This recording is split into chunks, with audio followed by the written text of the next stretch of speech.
Hi, it's Dave. Welcome to episode 248. We have a crazy event or crazy week ahead. This morning, we found out that Tesla has invested $1.5 billion in Bitcoin in the month of January. And this kind of has shocked the investment world, it shocked the Bitcoin world.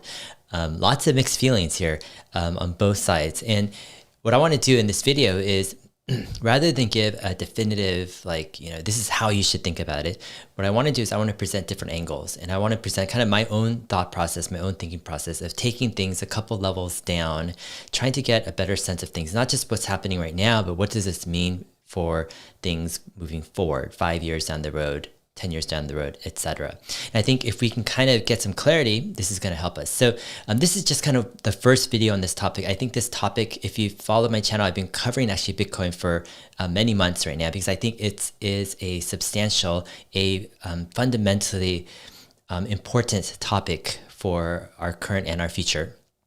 Typically, I've shared some long-term, concerns with Bitcoin. I've always shared short-term. I've seen strong demand for Bitcoin, and that's why I never have called myself a bear short-term for Bitcoin, because you don't want to go against, demand.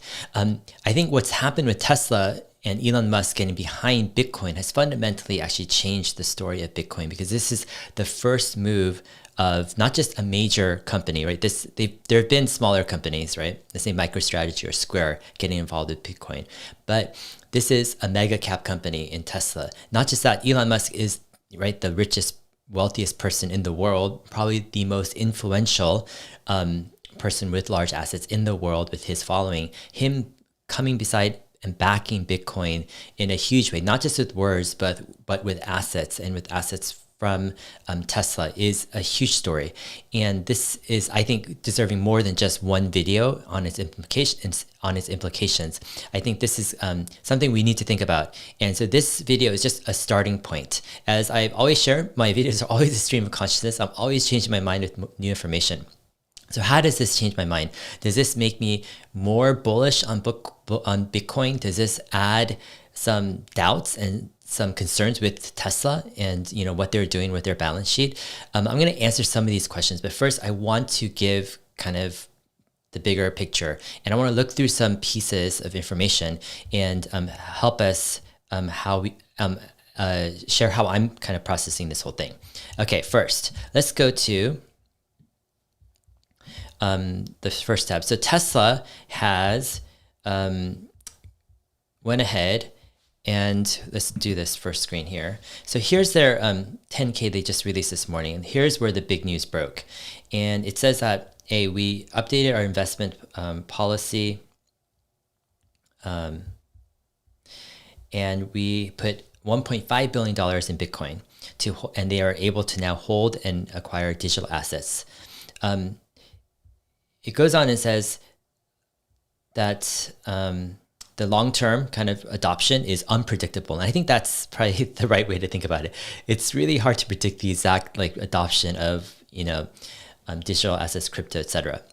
It says if they hold digital assets and their values decrease relative to their purchase prices, our financial condition may be harmed. So there are definitely risks, but it's not a huge portion of Tesla's cash reserve. Like Tesla, say, has roughly $20 billion, $1.5 billion, right? That's, it's less than 10%. It's not a huge position, but it is significant enough for it to matter.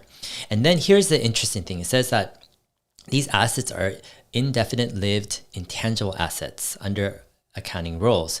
And I'm going to talk about this more. What does this mean? And so they have to recognize impairment charges, but they can't make upward revisions in their market price until a sale. Basically, it doesn't help their earnings. It actually makes their GAAP earnings more volatile. And I'll go into that in a bit. All right, so we have Gary Black here. He is a influential Tesla investor on Twitter, and he says that he's exited his Tesla positions after being long since August 2019. The absence, and he gives three reasons: the absence of clear full year 2021 delivery guidance, the increased odds of a Q1 miss, and a more risky capital allocation policy and higher earnings variability were the primary factors. So he's probably already had different risks. Like, for example, this past earnings, it just wasn't impressive to him. Tesla didn't give aggressive, right, 2021 guidance, and Q1 has typically been weak, and we all know this typically. But his third reason is now a new reason that has come up this morning, which is they have capital, but they're allocating into this super high risk asset that he doesn't believe in. That's a negative for him. And then there's higher earnings variability, which means especially with gap earnings, you're going to see larger swings in their earnings. And I'll explain this in more in detail. Yeah, he says, he'll continue to post his views. I think this is a big big news, because I think Gary Black is actually more influential than maybe some people who aren't on Twitter and in Tesla Twitter universe realize. Yeah, Gary has a lot of followers. He's been an advocate, sharing kind of not just the bull case for Tesla, but he's kind of an insider into big funds and what big growth funds and growth fund managers are thinking. And he's been sharing this. And I think this is an indicator that perhaps there are, some people on Wall Street who are looking at this move in a negative manner, because it does add increased risk. What a lot of these people are looking for is they're looking for decreased risk, higher execution. Bitcoin kind of diverges a bit from what Tesla has been focused on. I'll explain a little bit on the pros and cons of that as well. All right. Gary Black, though, tweeted after this, he seems to still be, tweeting his catalysts over the next 12 months. Biden's $7,500 EV tax credit, Giga Berlin opening, etc. So we'll see. Gary Black does says that he looks to get into Tesla hopefully at a lower entry point. All right. So here's Ron Barron on Bitcoin purchase. He says he looks forward to the rationale. So here's his quote. He says, "I'm sure a lot of thought went into the Bitcoin purchase by Tesla, and I look forward to hearing the rationale or learning the rationale." I think that's, a great open attitude where Ron Barron probably doesn't really like per se that Tesla put money into Bitcoin, but he's open-minded. He's like, hey, I want to hear the rationale. What is the thinking? I don't think this ruins the bull case, right? That's his thought. He's like, I still believe in Elon Musk and Tesla in the future. I don't want this to be, something that radically changes my thesis. I want to first have an open mind. That's Ron Barron's mind. So I think you're going to have a mix of different reactions. Some people are going to be open-minded, like Ron Barron. Some others are going to be, hey, this is a complete negative, and this could be tipping the point. And on the flip side, this could be a positive to some people who are like, hey, Tesla is getting into the future. This will allow them to accept Bitcoin payments for their vehicles and other products. And some people will be actually impressed by it. All right, Pomp, I've had him on my channel as well. And he's been one of the major proponents of Bitcoin. And he's actually one of the reasons why I've always had this sense of not betting on Bitcoin against Bitcoin short term, because he had this great piece where, he's like, Bitcoin is going to go to 100,000. That's his opinion at the end of 2021. He posted this last year, and he gave a lot of reasons of why demand will increase. And one of his reasons is he thought that companies would increasingly get attracted to Bitcoin's deflationary features, and they would put money into it, and that would drive up demand. That was one of the angles.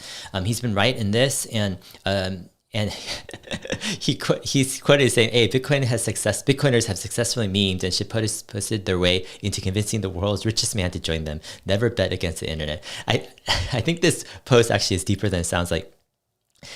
Bitcoin has probably some of the most ardent fans, and they are using social media in an amazing way. They've really, have leveraged, right, their influence, and it has reached Elon, and Elon has changed their mind on it. And it's the power of the network in a sense where, a lot of times there's a lot of noise, but then sometimes you can use the network and advocates towards something to try to filter that noise to get a signal going and get that signal to the right people. Amazing stuff that's happening in today's investment world. Michael Saylor, CEO of MicroStrategy, who put basically $1 billion or so into Bitcoin with his publicly traded company. He says, congratulations. Thank you to Elon Musk and Tesla for adding Bitcoin to their balance sheet. The entire world will benefit from this leadership.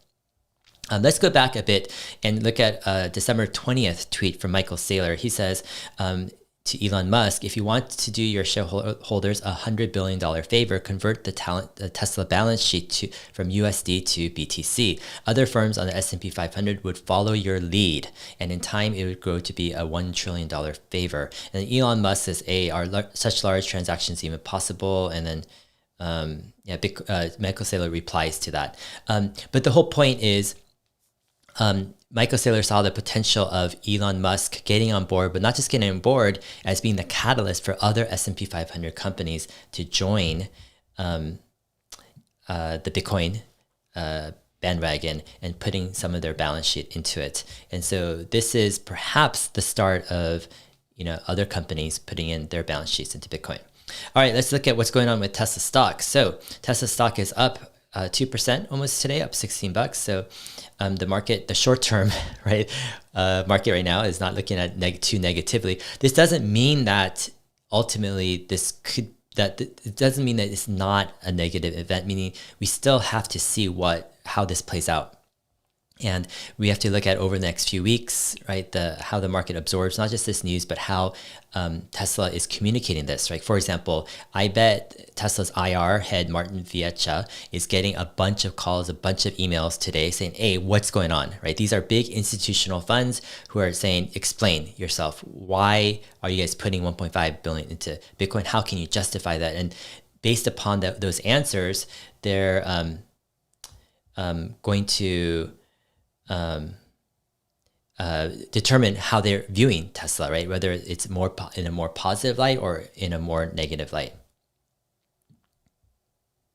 All right, let's go ahead and go into Bitcoin. What's going on with Bitcoin? So you had Bitcoin have a huge spike today because of the news early in the morning that Tesla invested 1.5 billion. So it jumped 10%, and here it is hanging out at $43,000, and market cap is $800 billion. All right, I already went through Gary Black's. So let's explain what this whole accounting thing and how it could be a possible negative for Tesla. So here's a Forbes article explaining crypto assets on GAAP earnings, and it says, if the value of a crypto asset has gone down at the end of the reporting period, so at the end of a quarter, then the business has to write down that amount as an impairment loss. Basically, it's a loss. It's a GAAP loss, whatever they've lost on the Bitcoin. But if the value goes up, which is common, let's say to volatility, the business does not get to mark up the value of the asset. So in other words, it's not helping their earnings when the asset goes up. It only hurts their earnings on the way down. And that's kind of a negative for Tesla, but it's only for their GAAP earnings. So typically, more emphasis is placed on non-GAAP earnings. And so this probably will just shift the emphasis more to non-GAAP earnings. The other thing is, if other companies also start to hold Bitcoin on their balance sheet, then that can normalize this behavior of holding crypto, and perhaps even the GAAP accounting standards can change. And actually, over time, if the the people in charge, if they actually are able to change the accounting methods, and this is in talks actually, how should crypto being held on the balance sheet, how should that be accounted for? And so this is always in discussion. So what's an impairment loss? This happens when a business asset suffers a depreciation in fair market value in excess of the book value of the asset on the company's financial statements. So yeah, it's an impairment loss. It's going to go straight to, GAAP, hit their GAAP earnings. So let's look at this in practicality. MicroStrategy announces its Q3 results. This is several months ago, October. And, back then they had, with digital assets, this is kind of the key thing. They had about $380 million. And, since acquisition, they had some impairments because I guess some quarters went down, but they're not able to book the increase in price as GAAP earnings. They just have to report it just as a separate kind of item here. So that's why their earnings are quite low. If you look at, this is MicroStrategy's Q4 earnings that just happened January 28th. And the same thing, if you look at their digital assets section, it says MicroStrategy accounts for its digital assets as indefinite lived intangible assets. So that's the line item. And they have to be initially recorded at cost, and subsequently they are measured at cost net of any impairment losses incurred since acquisition. So yeah, this is how it works with accounting. All right, so what are some general overall thoughts? How can we process? How am I processing kind of Tesla going into Bitcoin? Is it positive? Is it negative? I think a better question is, what aspects of it is positive? What aspects of it is negative? And how can we look at it and kind of, decipher all the noise to figure out, what the implications are. So I had some Twitter threads. I said, hey, this morning, Tesla bought $1.5 billion of Bitcoin last month. Huge news. Gally on his channel and his Twitter account, he pitched it. Michael Saylor pitched it. A lot of people had, a lot of say in kind of making this happen. And it's an amazing move that has happened in the bigger scope of things. Here I say this move by Tesla does improve Bitcoin's short-term, mid-term, and long-term prospects because Tesla's move will normalize the idea of holding Bitcoin on the balance sheet for Fortune 500 companies. So in no way, I think we should minimize what's going on here. This move by Tesla is a mega move. It's one of the largest, most tracked companies, one of the largest companies in the S&P 500, giving and the wealthiest person in the world giving their backing right to Bitcoin. This does not hurt Bitcoin's prospects. It actually helps Bitcoin's prospects in multiple timeframes. All right, this doesn't mean though that there aren't any risks to Bitcoin because Bitcoin will likely remain a very volatile asset. But it's an historic day for Bitcoin and all Bitcoin bulls deserve the congrats. Now, most investors now own a piece of Bitcoin because most investors own the S&P 500 as part of their portfolio, and Tesla is part of the S&P 500. So now Bitcoin has moved from the fringe to the mainstream. People might not realize it, but they own Bitcoin, right? This is how big of an announcement this is. I give some shout outs to Gally and to Michael Saylor here. All right. Let's go into this other tweet here. I think I talk about a downside is this volatility with Tesla's gap earnings, but hopefully it's not a huge major downside because we could focus just on gap earnings. It's not the largest sum in the world, $1.5 billion, but there are some risks in terms of money managers, hedge fund managers getting confused. They want to get clarification from Tesla. What does this mean? What is the rationale? For example, the quote by Ron Barron. Now, I want to take a look at one other aspect of this whole thing and then jump into some questions from you guys. Is recently Elon Musk on Clubhouse, just basically 8 days ago, right? Things are moving so fast. It feels like with some of this stuff, it feels much longer, but just 8 days ago, he went on Clubhouse and he says, hey, Bitcoin is a good thing, right? And he says he was late to the party backing Bitcoin, but now he's a supporter of the currency, and he changed his profile for a bit to Bitcoin. So here's what I want to kind of talk about. Here's the angle. I think Elon Musk and Bitcoin investing into, or Tesla and Elon Musk investing into Bitcoin, it's not necessarily a complete inflation hedge. It's not necessarily to make a ton of money. I mean, those might be minor factors, but I think the gist of Elon Musk investing into Bitcoin is he's decided that Bitcoin is a good thing, meaning the aspirations, the long-term aspirations of what Bitcoin is trying to do and trying to accomplish is actually a good thing, meaning trying to loosen the hold of, let's say, the money supply of money away from just central banks, trying to give people an opportunity to invest in something that isn't necessarily inflationary, and perhaps also the role that Bitcoin plays in supporting a larger crypto ecosystem.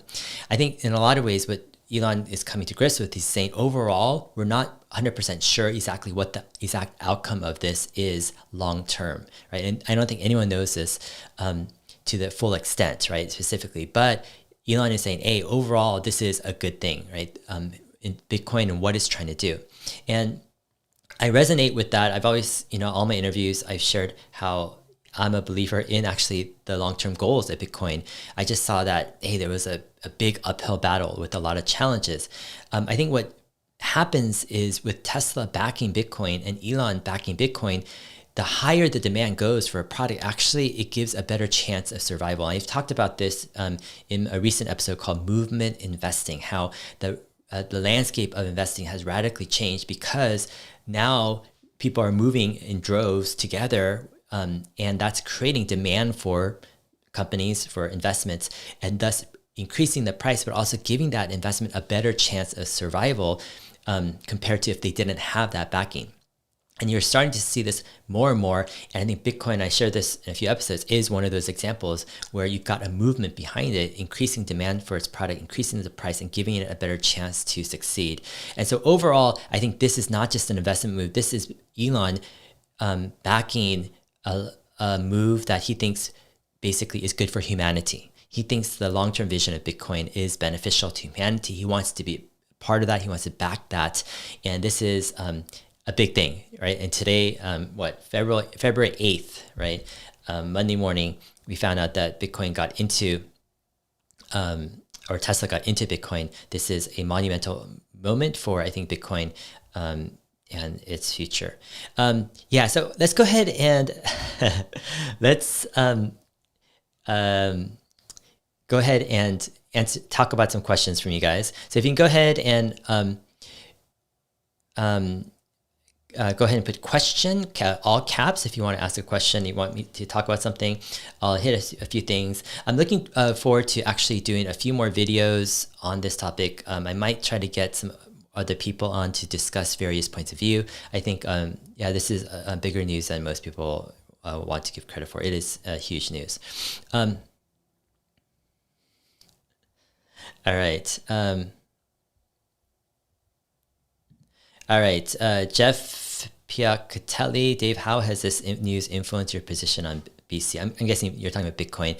Yeah, I mean, I've shared on other videos, I started a small position over a month ago on Bitcoin because I think my views have changed over the past few months. And what I've started to realize is short term, the demand is very strong. The long-term prospects, right, were unclear in terms of how Bitcoin would navigate certain things with regulation, etc.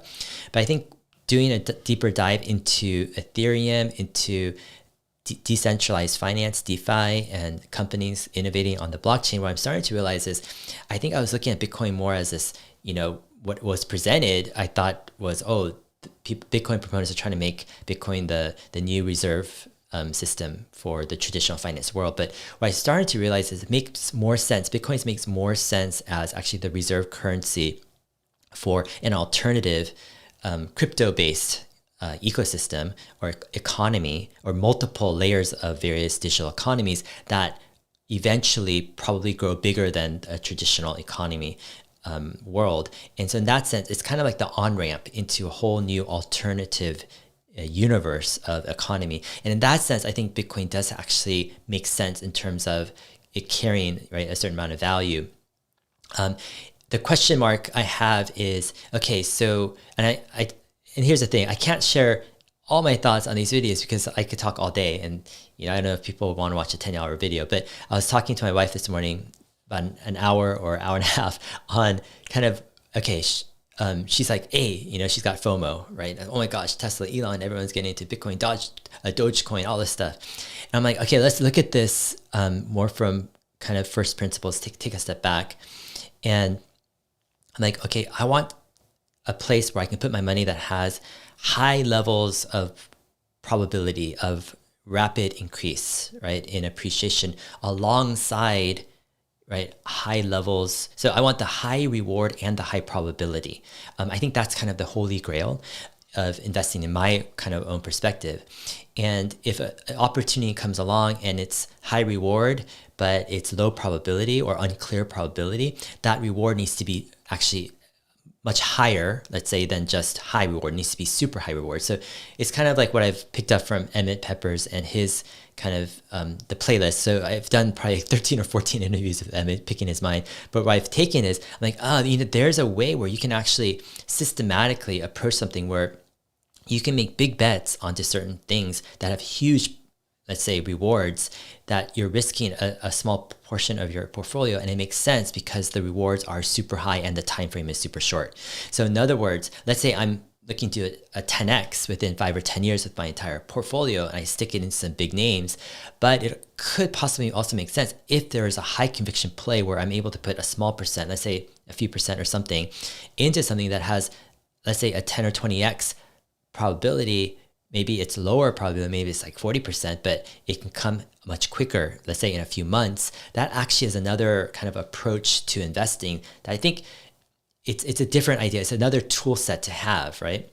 When I look at crypto, what I'm looking for is, I think there's different ways to play crypto. You can say, okay, I could play the native cryptocurrencies. I think there's demand for this. It can go up, but there's also uncertainty with certain long-term issues.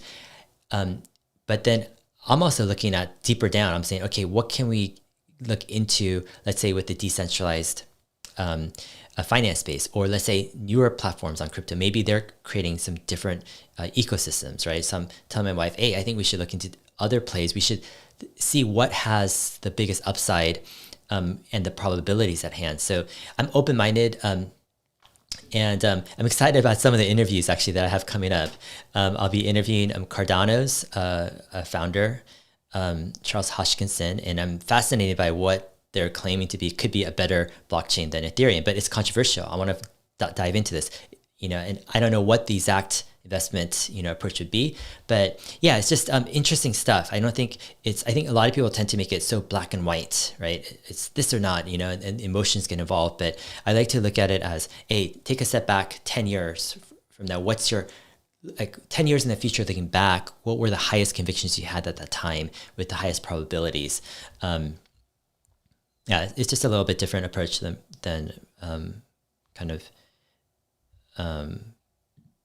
than perhaps typical. All right, Improving Me says, why not Dogecoin? Is BTC just a hedge? What's its applicable value for Tesla? I think Bitcoin for Tesla just makes sense. It's the safest, kind of most well-known, largest kind of asset hedge. And it makes, to me, the number one priority is makes a statement where Elon and Tesla saying they're backing a movement of the people. They're backing the movement against kind of centralized government control, etc. And Elon and Tesla is making a big statement saying, hey, they would like a different future, right? They would like the future that Bitcoin and others, the crypto world, is supporting. Secondarily, it's more an inflation hedge, just, saying, hey, it's a safe place. We don't need this money because Tesla always has to have a cash reserve anyways, and they're getting barely any interest. So it's another way to make, to make it where it can be more productive. But overall, to me, it's more of a political statement. It's more of a social statement and a backing of actually Bitcoin itself, which is an amazing position. All right, N Serene says, thoughts on Gary Black exiting his Tesla position. Every investor has their own goals, their own timeframes, their own approaches. And I think Gary Black, like what he's done with Tesla has been amazing. Think about it. He's rode Tesla for 18 months. He's tracked it. He's followed it. He's shared value on Twitter and shared his perspective. And when he's exited, he's announced he's exited for the specific reasons that he's mentioned. I don't see how you can fault Gary Black for exiting Tesla. I mean, he's done exactly what an investor in his time frame and his goals is set out to do, and he's done so in a way where he's sharing his knowledge. So to me, I give complete props to Gary Black, for being transparent, for sharing his position. I personally think that I looked through his Twitter thread, and there's like people criticizing his move, saying all this stuff, but I'm like, what is there to criticize? I mean, this guy you've got to look into his thought process, why he's doing what he's doing. He might have a different time frame, different goals, etc. That's fine. In my opinion, this is how I look at it. Hey, I learn from that stuff. I learn from his thinking. I want to learn what I can learn of the mind of, let's say, the growth hedge fund manager, right? I think he gives a portal into a lot of the thinking processes of what's going on with Wall Street for those who are backing Tesla. And I think it's wise to pay attention and say, hey, if this is a concern to Gary, it's going to be a concern to other people. That's not a risk to completely discount, right? That's something I think that we need to pay attention to. I've reached out to him several times on Twitter, but I've offered him to come on my show anytime. I think he's an awesome resource for the Tesla community. I'd love to pick his brain, dive deep. I think everyone would benefit. But it's obviously up to him and his kind of own reasons. Adam Sullivan says, Dave, did you sell any Tesla? I'm guessing this morning or something? No. I'm not a very kind of reactionary person unless I really feel it fundamentally changes the story, the long-term vision of Tesla. Like, for example, does this change anything 5 years out or 10 years out? Tesla buying $1.5 billion of Bitcoin. I think it changes more of the Bitcoin story, more of the crypto story than it does the Tesla story. I'm sure Tesla can, get more orders via Bitcoin, but I don't even know if that's like really going to help demand that much, right? People can just, take Bitcoin and change it to fiat, right? It's not, I don't think the hugest challenge Bitcoin holders have in terms of not buying a Tesla is they can't, transfer to fiat. So all that said, for me, it doesn't radically change any of my kind of long-term positions or perspectives. Short-term wise, there are some concerns of like, hey, if Gary Black and others might be concerned about this, how does this impact the general view of certain people on Wall Street that can impact the short-term price, right? That is a question mark that I think we need to look into. All that said, who knows? Maybe in a couple of days, my mind will change, right? I don't know. And that's the whole thing. I don't think people should be following people's like actions per se. I think it's the thought process, right? This is just how I'm thinking at this moment, how I'm processing it. Yeah. The Dawn, are you going into BTC now? I've already said I took a small position over a month ago. And yeah, I mean, it does improve, I think, the prospects, short-term, mid-term, long-term with Bitcoin. But for me, I'm kind of going for the big winners, and I'm looking more deeper into the DeFi space, into kind of more the companies innovating on the blockchains and what type of value that they're showing and giving. And so, yeah, I'm kind of looking for that 10x, 100x, in a shorter amount of time with perhaps higher risk, but I'm willing to put in the due diligence to get into that. All right. Jeremy Garcia says, can you please get Michael Saylor on your show? Definitely open. I think amazing job that he's done to promote Bitcoin and to actually get Elon Musk and Tesla to get into it. Amazing. All right. Question: Chinese government reaction to Tesla's move. Yeah, Chinese government, the government in India, there's different countries that aren't very fond of Bitcoin. I don't know if it really impacts their position on Tesla per se, because Tesla just won't accept Bitcoin payments in those countries, right? Because Tesla has to deliver people, the cars to people in their country. So hopefully it doesn't impact much, but yeah, we'll see. How do you think this will affect altcoins? Like, actually, this is by Fatboy Choi, like ETH. Yeah, I mean, generally, when you have such a kind of a catalytic trigger, like a tipping point move, like Tesla and Elon Musk getting on board, like, is this going to be negative to crypto, to Bitcoin? I don't think so, right? You can argue it's neutral, but most likely the scenario is positive. And so we can all argue to what extent is this positive. And that's the troubling part, or the confusing part of crypto. There's so much noise, right? There's so much pumping and shilling of different crypto stuff. It's hard to decipher what's really going on with the innovation. But that's part of the point of my interviews. And some of the people I'm trying to bring on in coming weeks is to try to filter that noise, get down into the essence of what's happening on some of these blockchains, what innovation is happening. I think the best way is you get the innovators on and you go deep, or you ask questions that they just maybe haven't been asked before, but in a way that we're able to really go deep into the essence and the core of what's happening. That's the value that I think I'm looking for, but also that you guys are a part of by being part of this channel, by retweeting stuff, liking stuff on Twitter, etc. That's all kind of building, I think, value. And so that's kind of what's pretty exciting. Chunky Chocolate says, hey, which S&P 500 company do you predict will be the next to jump on BTC? Yeah, I have no idea. Already, you have Square, and I think it takes a CEO who has some ability to walk on the gray line, on the edge, right? Who isn't afraid to go against tradition. Like, let's say Jack Dorsey, he's willing to go to Africa for a few months and just hang out, and he's willing to just do something that's not traditional. Elon Musk is the same way, right? He's willing to do the right thing, what he thinks is the right thing, over what is the conventional and traditional view. You need a CEO, I think, to have that type of mentality. And so whatever CEOs out there, I think it could be more smaller cap companies, maybe, that are more in touch with kind of, let's say the mainstream and people. There could be some CEOs like that. I wouldn't be surprised if, like, I don't know, they need to have some more cash, but even like, yeah, we'll see. All right, Kyle says, can you give your opinion on Emmett's reply to your tweet? Okay, let's check this out. So I was going to say this. Let me refresh this because I don't know what the conversation's been like. All right, so here's Emmett Peppers. Off on my tweet storm this morning, Emmett says, I still have mixed feelings about this move. As much as I like Bitcoin as digital gold, and I still own myself, I've never sold and I don't plan to. It just feels wrong for major companies to start exchanging some or all of their balance sheet for Bitcoin. He goes on and says, if a major company owns physical gold and wants to exchange that for Bitcoin, actually, let's show this tweet here. So if a major company owns physical gold and wants to exchange that for Bitcoin, I'd be totally okay with that. But I just don't like the idea of companies moving their balance sheets into Bitcoin. Smells bad to me. All right, so I'll go ahead and keep this on for a second. Yeah, I think the best way obviously is to have Emmett on again, like soon as possible to kind of get a different perspective. And that's what I'm willing to do. I'm willing to have whoever wants to that can contribute value, come on and say, hey, I have a different perspective, a different angle. That's just going to help people. And that's the thing.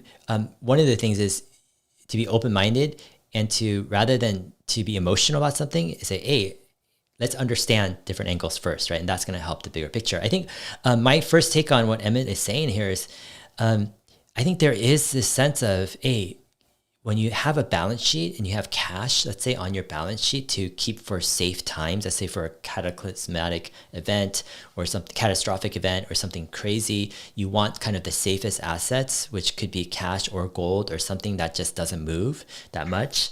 Now people might think, oh, cash isn't safe, it's being devalued, but no, there is a safety aspect to cash. If the market is crashing 50%, I want cash, because I'm going to be able to buy more.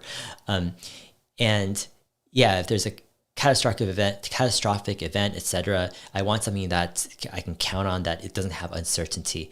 And I think when companies, and this is perhaps what Emmett is alluding to here, is when companies change what was intended for safety, let's say cash or gold or whatever, change it into Bitcoin, now it becomes this thing where companies are becoming traders.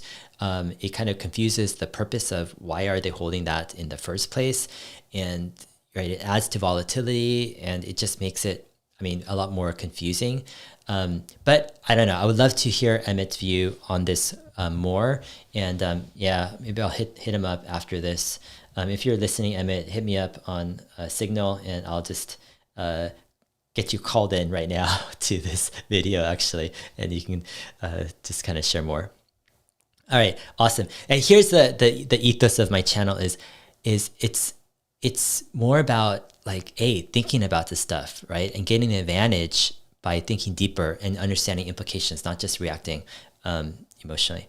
All right, Pierre says, would you consider creating a Discord for the fans of this channel to chat and share ideas? I'm open-minded. I've actually created this kind of a custom community software that allows chat and interaction. The big challenge is the moderating. And I understand through past experience how difficult moderating a community is. So it just takes so much time. I don't think I could do it. I'd probably have to have others or hire someone to do it. So that is kind of the question. All right. Alexander Lamar says, how should Tesla address questions about BTC energy consumption versus Tesla emission?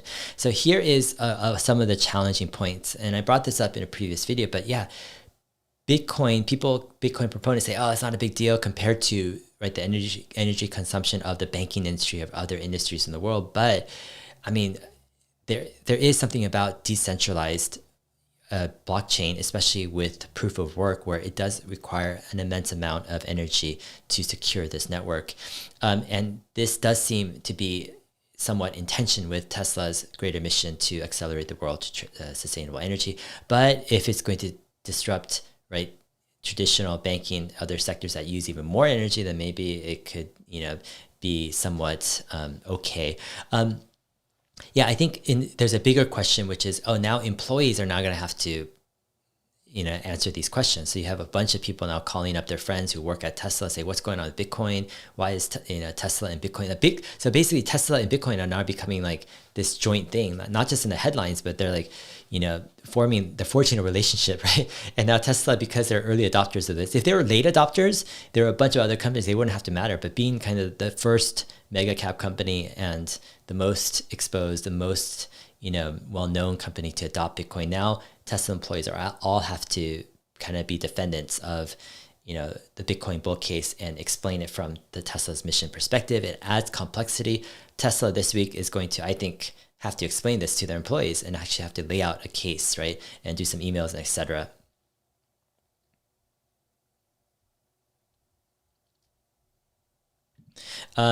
answering, does this move make Tesla a riskier stock in the short to medium term? I think it possibly could in the short term, in the sense of depending how big money will process this move. Will they just say, okay, it's a small amount of money, we'll move on, it doesn't matter, and then it should be okay, hypothetically.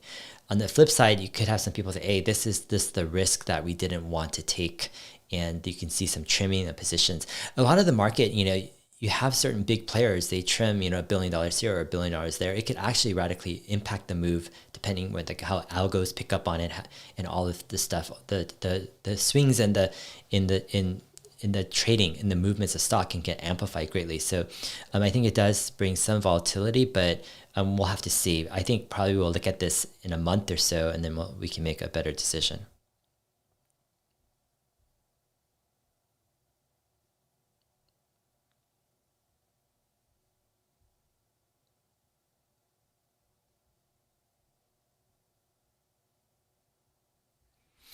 All right, Mateo Navas says, how do you think this will affect Tesla's accounting, liquidity, and ability to expand? I don't think it affects Tesla that much. I think, they raised $20 billion in cash because they wanted cash in case of emergency. Some of that they wanted to expand and accelerate growth, and they can still do that, right? But the reality was they're always going to have 5 to 10 billion just laying around not doing anything because they just need that for in case of emergency. And so I think part of that is like, we'll put some of that money into Bitcoin, which we think is good for the world, right? It's more than just, I think, a safety play for Tesla. It's a statement play, right? They're really saying, hey, Elon's saying this is a good thing, right? And he means it. He thinks that the long-term vision for Bitcoin is positive.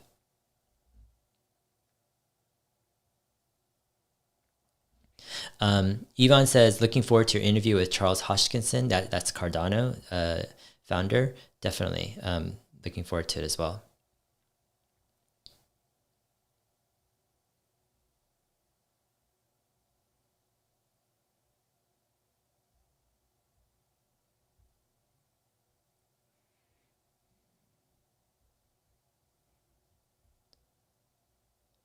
All right, guys. I've got so many. Actually, this has been a crazy a chat here. I've already gone 40 minutes on this, and I want to actually cover this from different angles. I know it's a very emotional topic, and I think part of it is once you get invested in something, sometimes that carries and changes your mindset, and that's all fine. I understand what's going on. So, but I want to just, share what I'm thinking at this moment and how my thinking is changing, evolving. And I think this is a radically fast-paced, changing world we live in, right? What's happening, not just with Tesla, not just with crypto, not just with DeFi and companies. And we're talking about changes that happen so fast, every 6 months, right? Like things are radically changing. And part of it is to learn, to have some way where you can keep up, get in-depth kind of insights on what's going on in this world. And I think that's another reason why I'm excited about, what's happening on this channel is because we're saying, hey, what is this stuff that's happening? Let's go deep with the founders, with the CEOs, with the people, and let's let people make their own mind up. All right, had a great time with you guys. I will go ahead and see you in my next video, which who knows, it might be today, it might be a few today, it might be, I don't know what's gonna happen, but we'll see who I can get lined up and any new thoughts, but we'll talk to you guys later. All right, bye.